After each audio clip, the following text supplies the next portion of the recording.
All right, good morning, everyone. Thank you again for joining us and on this beautiful pollen-free morning. That's all we can say. There's no pollen around in the air. We thank you all for joining us again.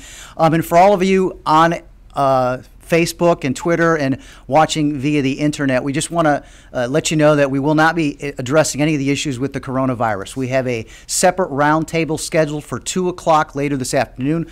Of course, the media is welcome, but it will be streamed live on the City of Savannah Facebook page. So please tune in for information, and included in that will be our Mayor Van Johnson leading that, along with Savannah Police Department, the Public Health Department, the Parade Committee, the Small Business, and the Tourism crew will all be involved in the roundtable, and that is at 2 o'clock today, and that is on the City of Savannah Facebook page. We have a lot of guests and a lot to get to today. We are just, I believe it's 8 days away from the Festival of St. Patrick kicking off on Friday the 13th, and then, of course, a few days later, on 12 days away from the St. Patrick's Day Parade.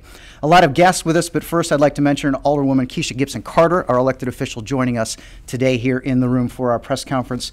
Starting from left to right, Sergeant Pagliaro and Major Gavin will touch upon the police issue with the St. Patrick's Day Parade and the festival. Susan Broker with Special Events, Film, and Tourism. Bubba Edgerly is with the St. Patrick's Day Committee. We have Jean Pravat over here with Sanitation. Gordon Denny is with Greenscapes. And, of course, Julie Musselman is with Savannah's Waterfront. They'll all be speaking today and providing you with lots of information throughout. And we're going to start things off with our Special Events Film and Tourism Director, Susan Broker. Good morning. Yep, we're 8 days away. I just want to give you a little bit of an overview from kind of a 30,000-foot level. You have heard us talking about times and dates. We're looking forward to seeing how things go with having the festival the weekend prior to the parade on that Tuesday. Excuse me, but we've had a lot of questions regarding setups and things like that. So I want to reiterate to folks that set up on the public right-of-way. So people love to come out and put out their chairs. That cannot start until 6 p.m. on Monday. So we don't want to see a lot of tables, chairs, and coolers and whatnot on the public right-of-way until that time. And if you do so, please do not attach those items to any City of Savannah or private infrastructure. We had a lot of issues with that last year. If your stuff is found out on the public right-of-way prior to that time, it will be taken because we're trying to keep our streets and sidewalks clear as we set up for the big event. As with all years, well, for the last 15 or so, we will still have the land rush the following morning. So throughout the evening, we will have city marshals and Sun State security officers in each square, and their role is to make sure that people don't come into the square prior to the 6 a.m. land rush. And believe you me, if you're out late at night, you will see a lot of revelers across the street waiting for that moment when we blow the whistle. That will happen at 6 a.m. Tuesday morning. So Kevin Milton, who is our code compliance director, couldn't be here this morning. So I'm going to talk a little bit very briefly about code compliance before I hand it over to Major Gavin and Sergeant Pagliaro. So code compliance has taken a more robust role in St. Patrick's Day's events, both with the festival and the parade. What we know is our great police officers and public safety folks can only do so much. We need that extra level of code compliance to pay attention to some of the things that we still continue to see as a priority. And those things are general safety, litter. We've talked about this for the last several years. Asking people to clean up after themselves is not a big deal. Everybody can do it. Wristbands, they will be checking to make sure that if you are drinking within the festival zone, that you do have wristband on, that you're over 21, that you're not carrying too many cups. You can carry, a cup, a 16-ounce cup. That will be, so you can't come in here with these 20-ounce, 40-ounce big gulps, as they used to say in my day. So those kind of things, code compliance, we'll be looking out for. They'll also be paying attention to what is allowed in the control zone. In addition to the wristbands and the cups, dogs or animals, unless they are for medical use. Coolers, please do not bring your coolers down to River Street.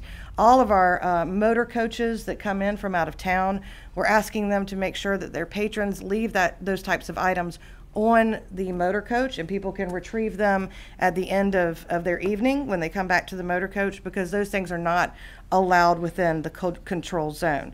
So in each square, we will have our police officers, but we will also have code compliance folks making sure that people are, cleaning up, paying attention to underage drinking, paying attention to those things like that are not allowed in the squares. So again, this year, you'll recall last year we started with Chippewa and putting in some new rules there. In Chippewa and Wright Square, you will not be allowed to bring in tables or tents.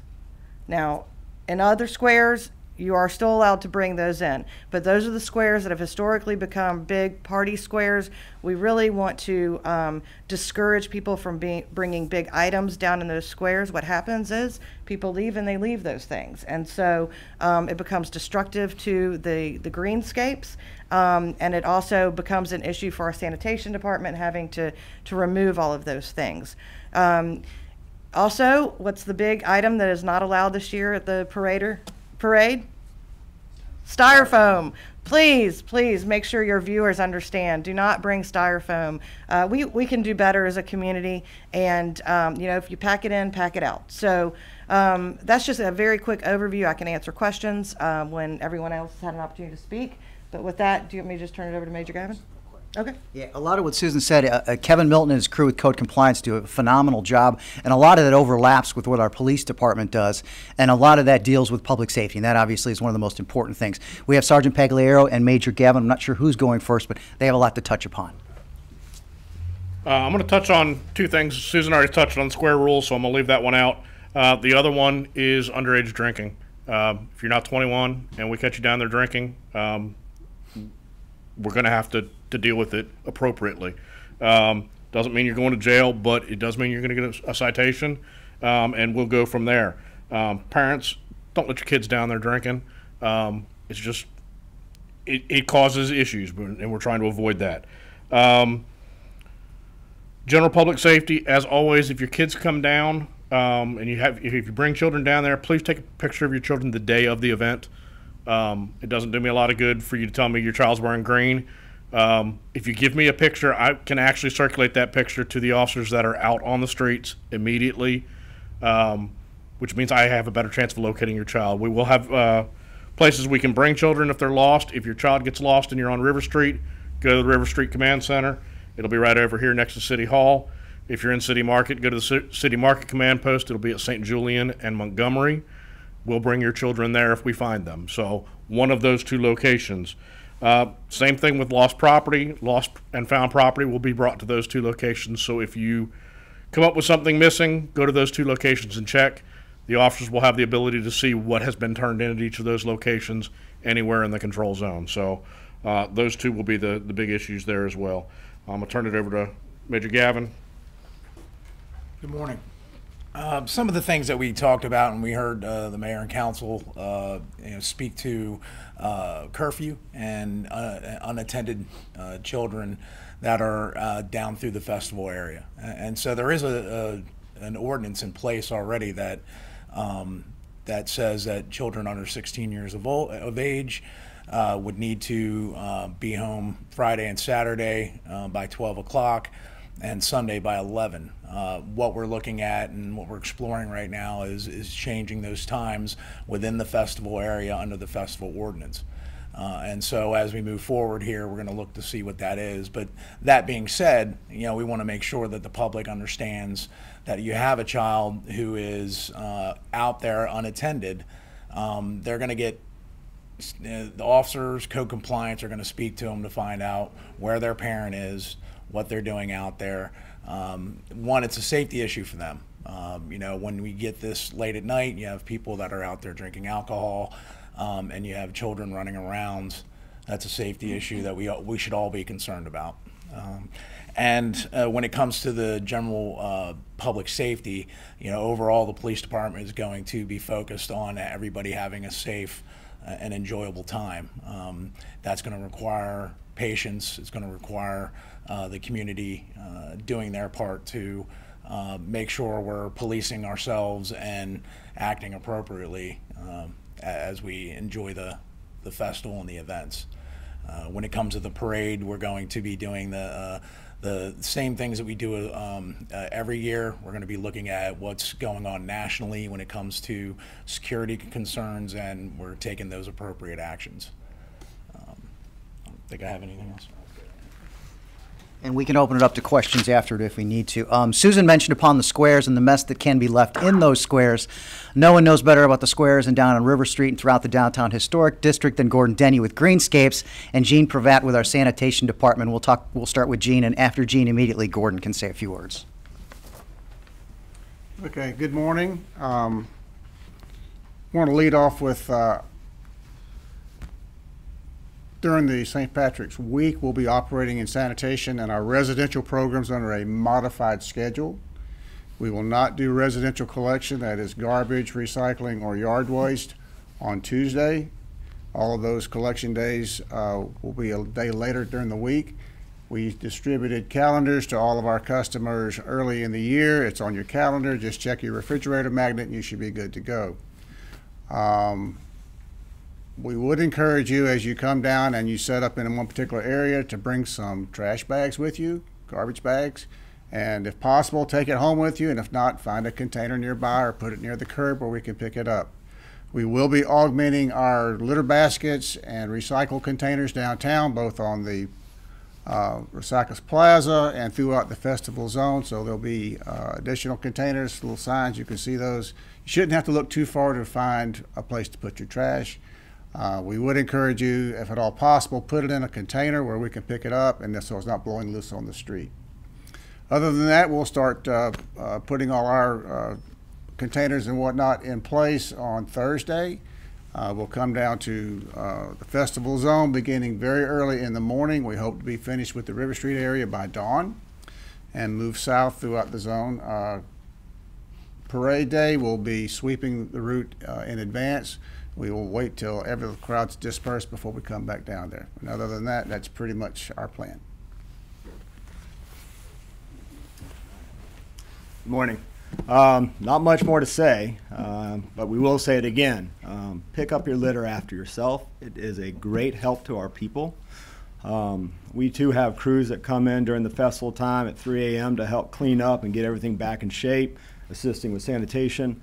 During parade day is when we have most of our people in our squares that are cleaning up prior to the land rush, making sure everything's in good order, and then helping out by handing out bags during the actual parade. Sometimes we'll set a couple extras by the basket so that people can take them if they didn't bring their own. We advise that they use those. It's very helpful. Other than that, we also will be doing like we've done in years past. We will have orange fencing around certain landscape beds that we're trying to protect. 9 times out of 10, it's not someone setting up anymore. It's just children running around playing. You know, we're trying to keep the kids out of the beds. They inadvertently damage the landscaping, and it's just it's something we can avoid. So we just ask people to be mindful of the landscaping, mindful of the litter, and just have a good time. You want to say something before I Just about the. Go ahead. So as Gordon said, we put up the orange snow fencing around these beds, and I just want to stress, I could show you a presentation of photographs of that orange fencing just pushed down, and you know, the landscaping obviously underneath it pushed down flat with the ground with, you know, all kind of litter around it. We can do better. I'm just going to keep saying that. It's a great event. We have a great time. We want everybody to be safe and have a fantastic time. But Gordon and his crew spend all year trying to make our city look beautiful, and they do a fantastic job. So let's just drive home to everybody. If the snow fencing is up, you know, we can't put barricades, French barricades that are steel around every piece of landscaping, so we have to use that snow fencing. But look at it as if it is a barricade. So just be mindful of that. I just can't stress it enough, so I wanted to jump on there. All right, thank you, Susan. We also have a couple representatives, one from the parade committee, one from the Festival of St. Patrick. We're going to start out with Bubba Edgerly. We thank you again for coming and working with us with the city again. And immediately following Bubba, Julie Musselman with Savannah's Waterfront will say a few words. Good morning. Thank y'all. It's been the last 2 years we've been working with the city, with Susan, trying to help out as much as we can, get all the announcements out about the trash in the squares. The saying last year was keep Savannah green and clean. let's do it again this year. Show some respect to the squares. Pick up your trash. We will offer, again, my adjutant staff, if you can get us some trash bags at that morning of the parade, we can hand them out like we did last year. So we're here to help with the trash and make sure everything goes smooth. The parade, like I said, it will be St. Patrick's Day at 10:15 to kick off. So everybody enjoy it. It's a Tuesday parade, so it'll be fun. Like I said, we'll do whatever we can to help the city. Thank you. Hey, good morning, everyone. Excuse me, the pollen and the rain got me this morning. We are very much looking forward to inviting everyone down to Savannah's waterfront for the Festival of St. Patrick.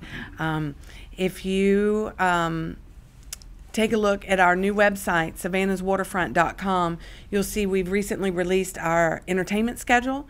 We will have 5 stages throughout the waterfront and in City Market with entertainment Friday, Saturday, and Sunday. Folks can go in and take a look at that schedule now, and they also can take a look at our new digital festival map. It includes all of the entertainment areas, the food and beverage areas, the parking areas, the bathrooms, all the information that a guest would like to have to come down to the festival. You can also purchase wristbands in advance on the website and pick them up at our Will Call tent. So, you know, we are super excited about this year and the partnership and collaboration with the City of Savannah as well as the Parade Committee. And actually, regarding sanitation, we have contracted with a new vendor that we feel is going to give us a more professional approach to our trash collection needs, and also have partnered with the City Sanitation and Greenscapes Department to work more closely together on equipment. So we are also excited about keep it green and keep it clean, right? So, so it's a great time to come down to the waterfront. So y'all come on down for the festival. Thank you. Thank you, Julie. Before I open up to questions, I just wanted to mention Eric Curl with Chatham Area Transit. Kat sent us a message just to say that we'll be sending out a press release soon. Of course, there will be a free shuttle on Saturday of the Festival of St. Patrick and a free bus service on St. Patrick's Day for the parade, in addition to the shuttle service that they continue to run. He'll have details on that. And also, Kat has a page devoted to St. Patrick's Day. Also, the City of Savannah, savannahga.gov, we have a page which links to Julie's page and Bubba's page and several other pages to talk all about the Festival of St. Patrick and St. Patrick's Day Parade. So with that, are there any questions for any of these folks? Where's the Will Call tent going to be? It's in front of the Hyatt Regency Savannah on Bay Street. If there are no other questions, then just a reminder, at 2 p.m. today, the media is invited. We will have a roundtable with the mayor, Savannah Police, Public Health, Parade Committee, and small businesses and the tourism department today at 2 p.m. in the second floor media room. We will also stream that live. So if you have an interest in that, it will be streamed live on the City of Savannah's Facebook page. With that, thank you all for coming. Thank you.